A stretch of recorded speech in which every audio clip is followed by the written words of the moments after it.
Thank you to EA and the Apex Legends Creator Hub for inviting me to this early access event. This is such a weird site. With Season 26, they're adding a new variant of weapons called Elite Weapons.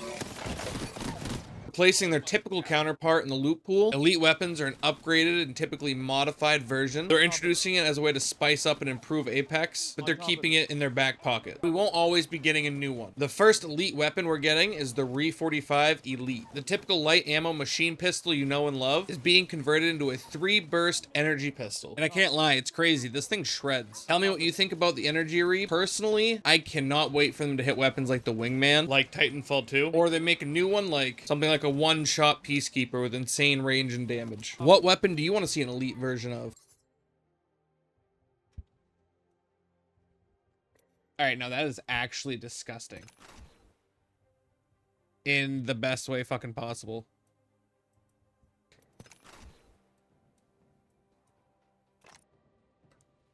That is also sick.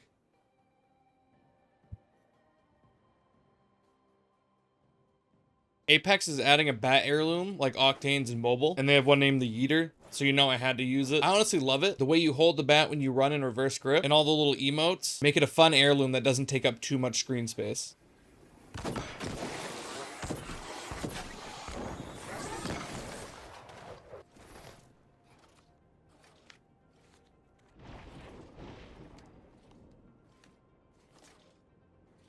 Yo.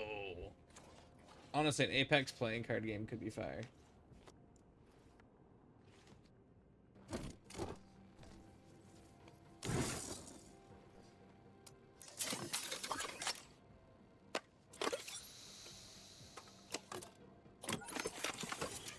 Got the slurm and all.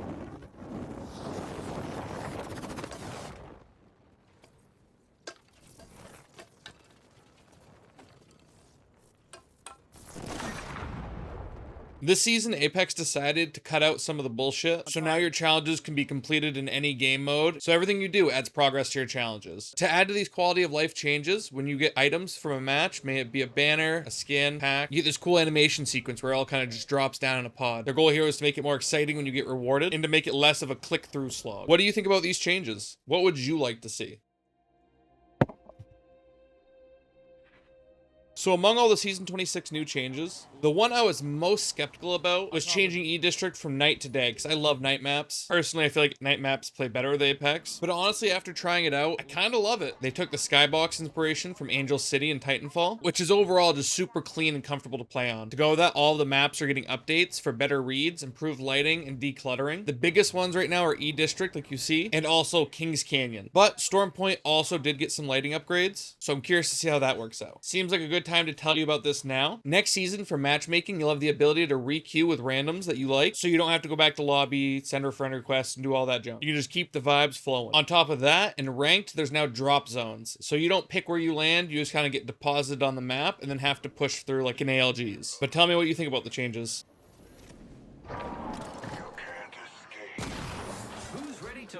Wildcard is Apex Legends' newest game mode, and it's here to stay. Drop into a smaller version of Kings Canyon, modified with all the movement you could think of, packed with features to keep the fun consistent, like no limits on Legends, 3-stack with Lifeline and literally ruin someone's life. I don't give a fuck. 3-stack with Watson and throw a Wraith. I don't give a fuck. The choice is yours. Your weapons level up with Evo Orbs, and Lupins level up each round. Your teammates respawn on a timer as long as one person is still alive, and reduce the timer by getting eliminations or completing other objectives. Nox drop Evo Orbs, kickstart health regen, and reduce the respawn timer. You can craft wildcards with the brand new Wildcard Replicator, making for new perks and abilities randomized every match. Focused around speed, agility, and combat tactility, one of the perks being wall running for all of my Titanfall fans. Another example is eliminations will revive knocked teammates. The Wildcard game mode has a special LTM weapon, which is a variant of the heirloom. Smack people around or charge up the secondary to absolutely yeet them into the stratosphere. Funny story, I asked the devs if the charge back can also launch teammates too. Turns out they internally tested that feature and found that a ridiculous amount of friendly fire was happening, which I mean personally I'm all here for. But they also streamlined looting.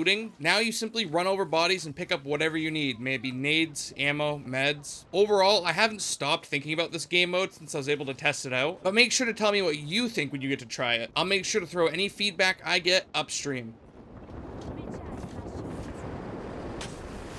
With Season 26, Apex Legends is introducing accolades. In-match achievements you get from doing different tasks. They have some that you complete a single time, and other accolades have tiers. Now, I'm not sure if there's a place that you can see all of the accolades you've gotten, or if you can show them off in any manner, but I think they're a wicked good idea personally, and I'm really curious to see some of the ones they've snuck in here. Make sure to let me know in the comments what accolade you would like to see in the game. The most common comment, or the top liked comment, I'll suggest to Respawn to put in the game. Feel free to get creative with it. Punch your teammate 50 times in a match. Do a mantle jump into a super glide. For Season 26 of Apex Legends, both of the smokers are getting massive buffs. One of the biggest ones that I think is sick, they changed how the smoke behaves, so now bombs, bullets, and abilities will affect the smoke's density. As for Caustic buffs, he now gets research points, which allow him to essentially buy his perks, based off of the actions he does in the match and the damage he does. Caustic's gas has also gotten a damage buff, so it's truly lethal to be sitting in for too long. You're dead before you know it. In addition to that, Caustic gas will immediately slow enemies when they hit it. We're talking zero velocity molasses. Not only that, but abilities like Ash's dash will be completely drained upon touching Caustic's gas. Bangalore got a massive buff, which in my opinion brings Bloodhound into the fold a little bit more. Bang's smoke can now clear out defensive encampment with her new perk. Bye-bye Caustic traps, Watson fences, you name it. Making one side of the perk tree really about aping, the other side boosts support and smoke, allowing you to revive like a support legend while you're in your smokes. What do you think about these changes? My vision is clear. Another very elaborate.